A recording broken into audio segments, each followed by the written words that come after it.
Hello everyone, welcome to Manish Chandrakar maths junction.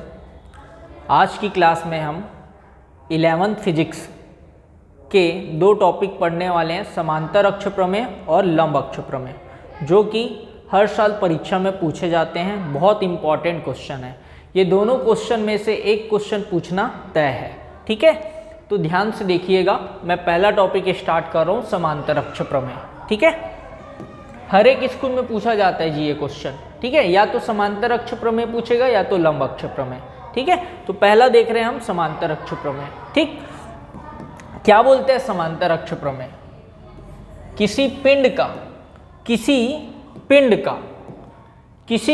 का किसी अक्ष के परितः जड़त्वागुण, किसी पिंड का किसी अक्ष के परितः जड़त्वागुण, उस पिंड के द्रव्यमान केंद्र से होकर जाने वाले अक्ष के परितः जड़त्वागुण, उस पिंड के द्रव्यमान केंद्र से होकर जाने वाले समांतर अक्ष के परितः जड़त्वागुण और पिंड के द्रव्यमान तथा दोनों पिंडों के बीच की दूरी के वर्ग के गुणनफल के योग के बराबर होता है, ठीक। ऐसा कौन बोलता है? समांतर अक्ष का प्रमेय।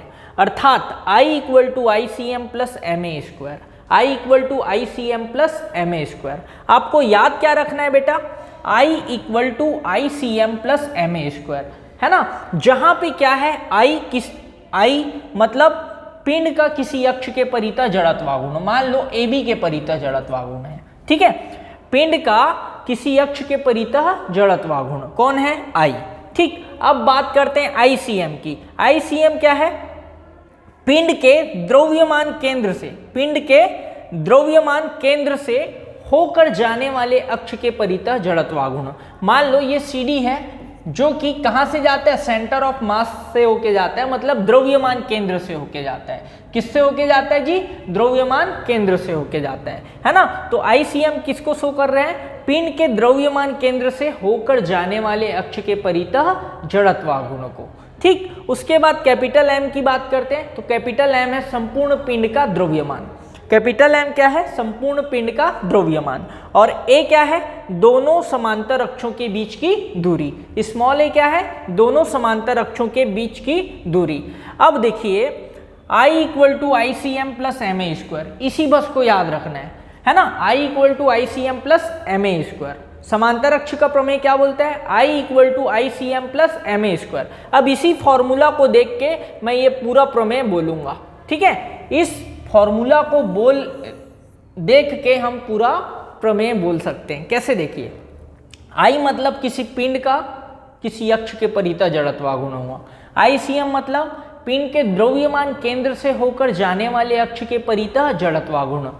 M मतलब संपूर्ण पिंड का द्रव्यमान, और स्मॉल a क्या है? दोनों अक्षों के बीच की दूरी, ठीक। अब इसी को देख के बोलता हूं, किसी पिंड का किसी अक्ष के परितः जड़त्वागुण, किसी पिंड का किसी अक्ष के परितः जड़त्वागुण, उसके द्रव्यमान केंद्र से होकर जाने वाले अक्ष के परितः जड़त्वागुण और पिंड के द्रव्यमान तथा दोनों अक्षों के बीच की दूरी के वर्ग के गुणनफल के योग के बराबर होता है, ठीक है। यही है समांतर अक्ष प्रमेय जी।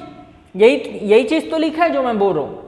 क्या बोल रहा हूं? देखो, I मतलब किसी पिंड का किसी अक्ष के परितः जड़त्वागुण, उसके द्रव्यमान केंद्र से होकर जाने वाले अक्ष के परितः जड़त्वागुण और पिंड के द्रव्यमान तथा दोनों अक्षों के बीच की दूरी के वर्ग के गुणनफल के योग के बराबर होता है, ठीक। ये होता है बेटा आपका समांतर अक्ष प्रमेय, है ना। इसको याद रखना है, क्लियर। इतना लिखोगे, मान लो 5 मार्क्स का क्वेश्चन आता है, तो इतना लिखने पर आपको 2 मार्क्स मिल जाएगा, 2 नंबर मिल जाएगा।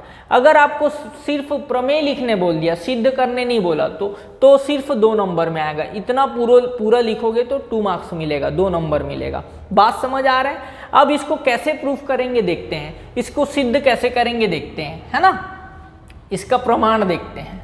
तो हमने बोला, माना कोई कैपिटल M द्रव्यमान का पिंड है, माना कोई कैपिटल M द्रव्यमान का पिंड है, जिसका AB अक्ष AB के परितः जड़त्वागुण ज्ञात करना है। किसके परितः जड़त्वागुण ज्ञात करना है भैया? अक्ष AB के परितः। अक्ष AB के परितः जड़त्वागुण ज्ञात करना है, ठीक है। तथा CD दूसरा अक्ष है, CD दूसरा अक्ष है जो पिंड के कहां से होके जाता है, द्रव्यमान केंद्र से होके जाता है। CD कहां से होके जाता है जी, पिंड के द्रव्यमान केंद्र से होके जाता है, ठीक है।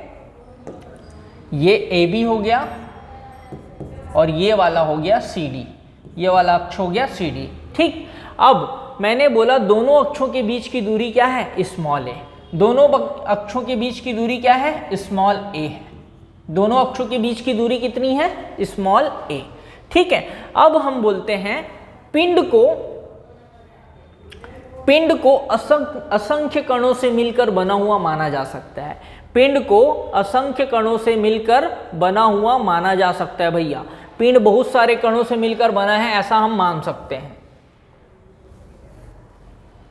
ठीक है। मान लो उनमें से एक कण P है, एक कण P है जिसका द्रव्यमान कितना है, m। इसका द्रव्यमान कितना है, m। इसका CD अक्ष से दूरी कितना है भैया, x है। CD अक्ष से दूरी कितना है, x। तो AB अक्ष से दूरी कितनी हो जाएगी, a प्लस x हो जाएगी, ठीक। अब मैं बोलता हूं इस m, स्मॉल m द्रव्यमान के कण का, स्मॉल m द्रव्यमान के कण का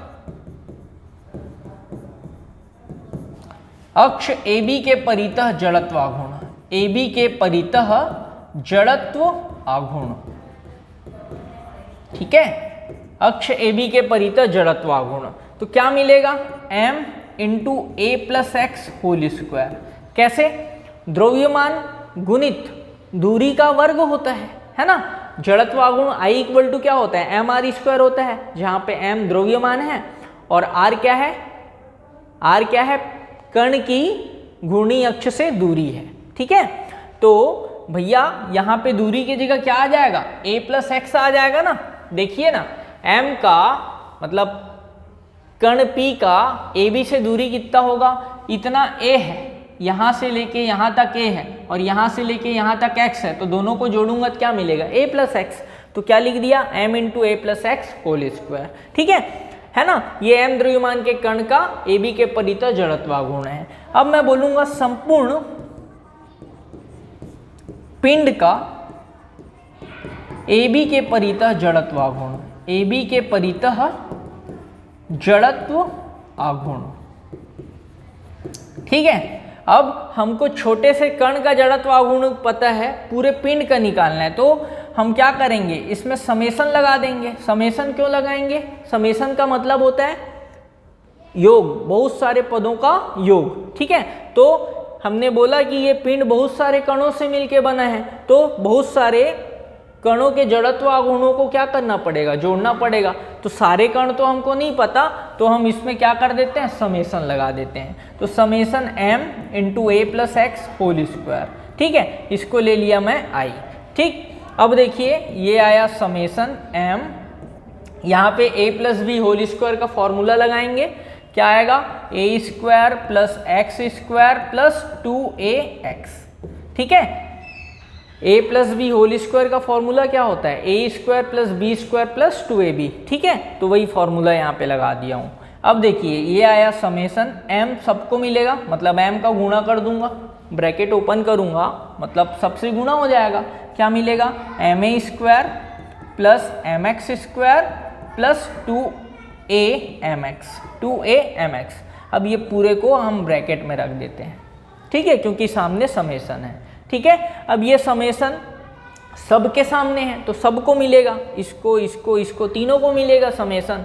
तो क्या आएगा, देखिए summation ma square plus summation mx square plus 2a constant है, चलो अगले स्टेप में करेंगे, प्लस समेशन 2amx। अब देखिए भैया यहाँ पे a स्क्वायर को कांस्टेंट मानते हैं, है ना, द्रव्यमान को छोड़ के बाकी को हम कांस्टेंट मार रहे हैं। तो मतलब a स्क्वायर को, दूरी को मैं कांस्टेंट मार रहा हूँ, ठीक है। तो a स्क्वायर यहाँ पे आया summation m plus summation mx square plus 2a constant हो गया समेशन mx, ठीक है, मतलब ए को आपको क्या मानना है, कांस्टेंट मानना है, एम और एक्स को छोड़ के किसको, ए को कांस्टेंट मानना है। बात समझ आ रहा है? ठीक है, अब देखिए ये हो गया आई, इसको मैंने इक्वेशन नंबर 1 नाम दे दिया। ठीक, अब हम बात करते हैं समेशन एम की। तो समेशन एम मतलब हो गया संपूर्ण पिंड का द्रव्यमान, संपूर्ण पिंड का द्रव्यमान, संपूर्ण पिंड का द्रव्यमान। तो इसको मैं ले लेता हूं बेटा कैपिटल एम। क्या ले लेता हूं जी, capital M. Summation M x square, summation M x square, ये क्या हो जाएगा, संपूर्ण पिंड का, संपूर्ण पिंड का अक्ष CD के परितः जड़त्वाघूर्ण, अक्ष CD के परितः जड़त्वाघूर्ण। कैसे पता चला बेटा, क्योंकि भैया x जो दूरी है वो किससे दूरी है, CD अक्ष से दूरी है। अक्ष CD से दूरी कितनी है, x, m की मतलब m द्रव्यमान के कण की दूरी कितनी है, x है ना। तो m द्रव्यमान के कण का जड़त्वाघूर्ण mx स्क्वायर हुआ, लेकिन यहाँ समेशन mx स्क्वायर है तो संपूर्ण पिंड का CD के परितः जड़त्वाघूर्ण हो गया। ठीक, अब समेशन mx की जगह ले लेना आप 0, समेशन mx की जगह क्या ले लोगे, 0। इसका कारण क्या है, इसका कारण क्या है भैया, जो CD है, CD है वो पिंड के द्रव्यमान केंद्र से होके जाता है।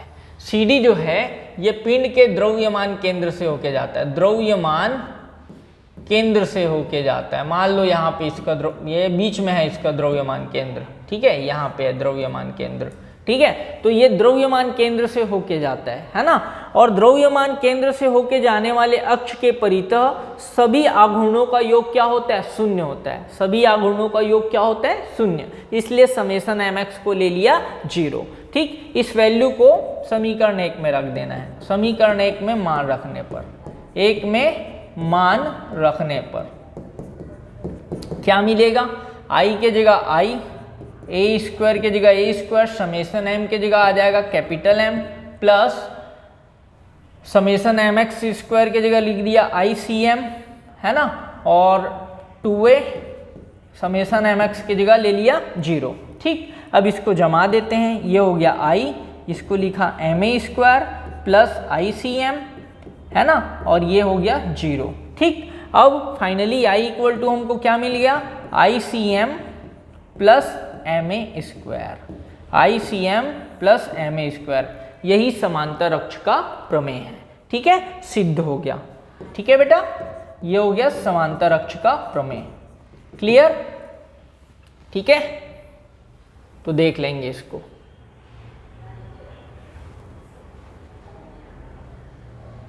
इसका स्क्रीनशॉट लेना होगा तो ले लेंगे, है ना।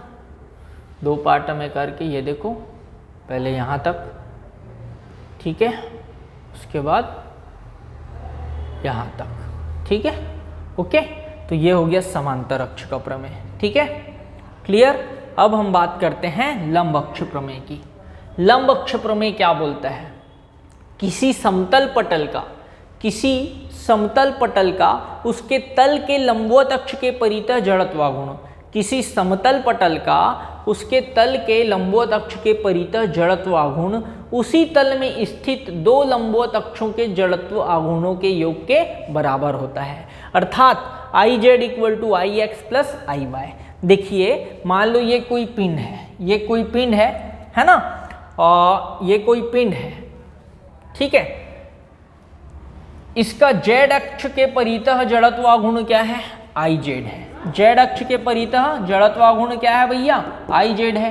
एक्स अक्ष, ये एक्स अक्ष है, मान लो ये कौन सा है, एक्स अक्ष है, और ये कौन सा है, वाई अक्ष। ठीक, एक्स अक्ष के परितः जड़त्वाघूर्ण क्या है, आई एक्स है, और वाई अक्ष के परितः जड़त्वाघूर्ण क्या है, आई वाई। ठीक है, तब जेड अक्ष के परितः जड़त्वाघूर्ण हमको क्या मिलेगा, I z equal to I x plus I y. मैं क्या बोल रहा हूँ समझिए, आराम से देखिए।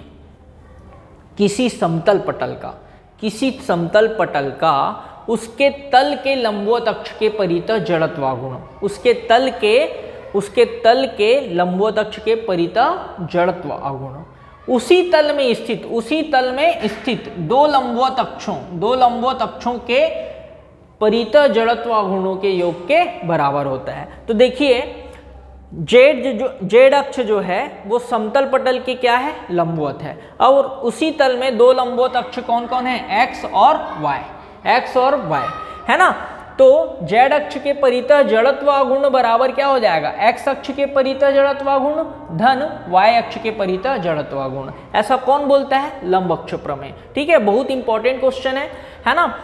ये प्रमेय हो गया और इसका प्रमाण अभी देखेंगे। आई जेड मतलब क्या है, जेड अक्ष के परितः जड़त्व गुण। ठीक है, ठीक, ओके।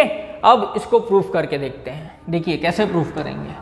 हम बोलेंगे, हाँ, सबसे पहले समतल पटल का मतलब क्या हो, पिंड को ही हम समतल पटल बोल रहे हैं। एक पिंड जो किसी समतल पर स्थित हो उसको हम क्या बोलते हैं, समतल पटल।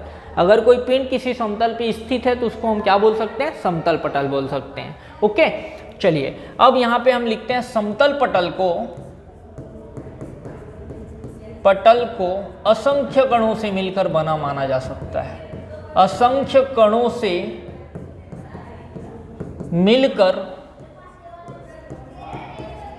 बना माना जा सकता है।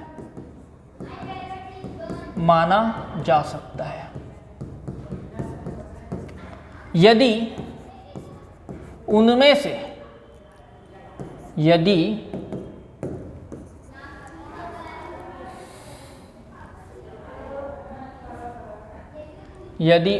से m द्रव्यमान का कण p, कण का नाम क्या है, p। यदि उनमें से m द्रव्यमान का कण p x अक्ष y अक्ष और z अक्ष से क्रमशः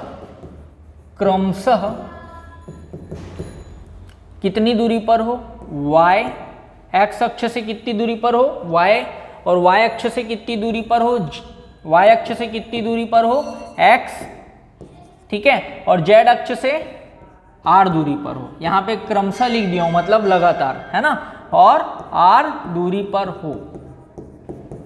तो ऐसा करके लिख दीजिए। अब डायग्राम बना लेते हैं सिंपल सा। ये कोई समतल पटल है, ये क्या है, कोई समतल पटल। अब यहाँ पे दो ठोक लंबवत अक्ष हैं भैया, ये देखो, है ना।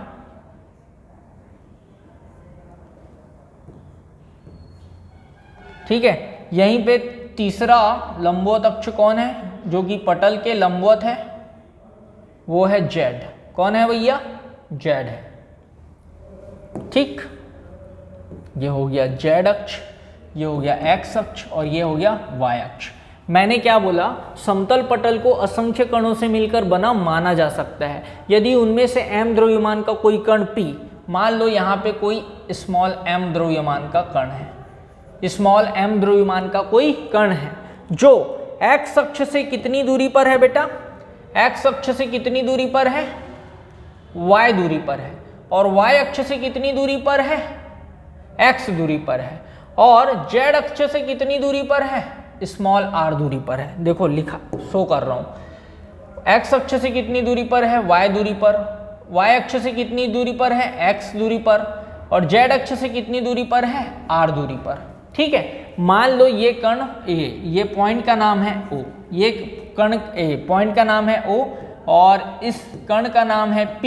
ठीक है, इस कण का नाम क्या है, P, और ये वाला पॉइंट का नाम क्या है भैया, M ले लेता हूं। क्या ले लिया मैं, M। ठीक, इतना मैं ले लिया। ठीक, अब देखिए जो मैंने इसमें बोला वो सब चीज डायग्राम में दिखा दिया। ठीक, हमने क्या बोला, मान लो m द्रव्यमान का कण P x अक्ष, y अक्ष और z अक्ष से क्रमशः y, x और r दूरी पर है, तो m द्रव्यमान के कण का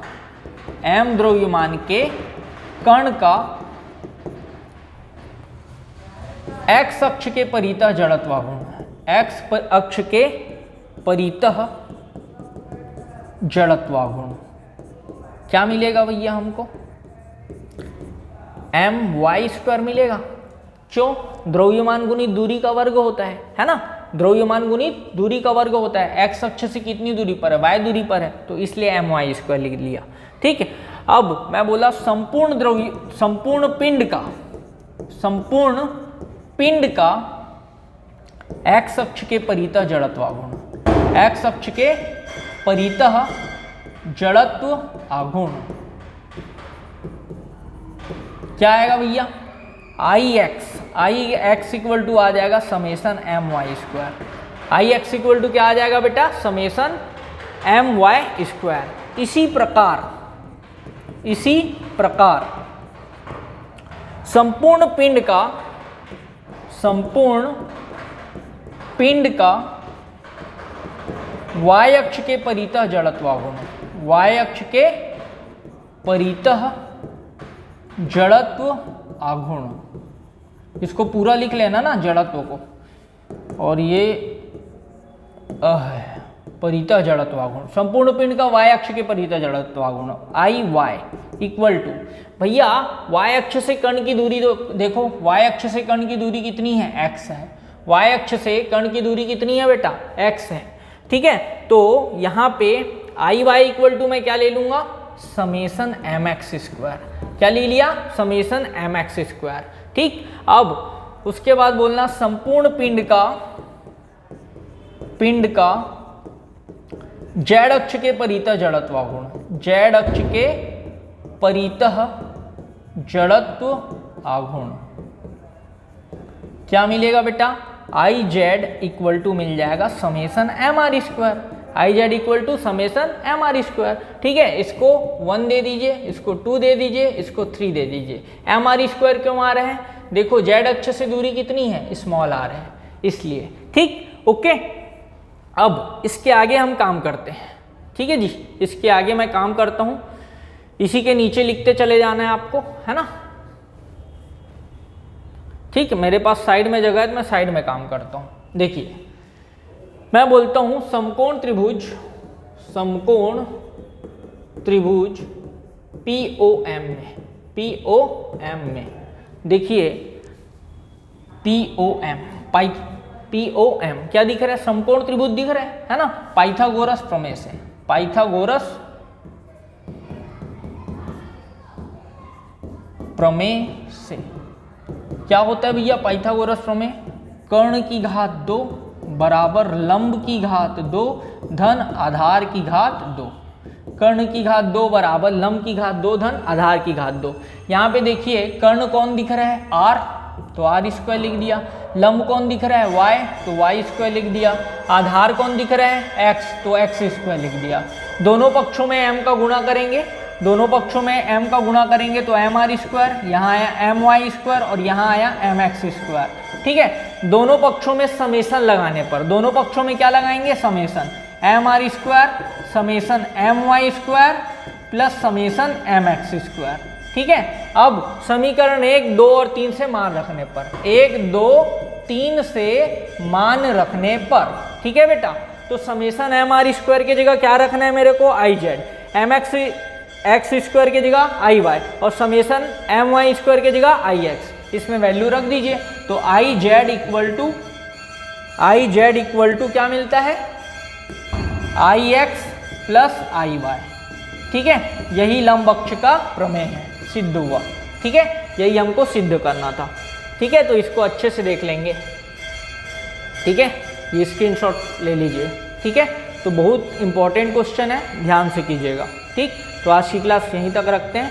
अगर वीडियो अच्छा लगा हो तो प्लीज़ लाइक करें और शेयर करें। Thank you.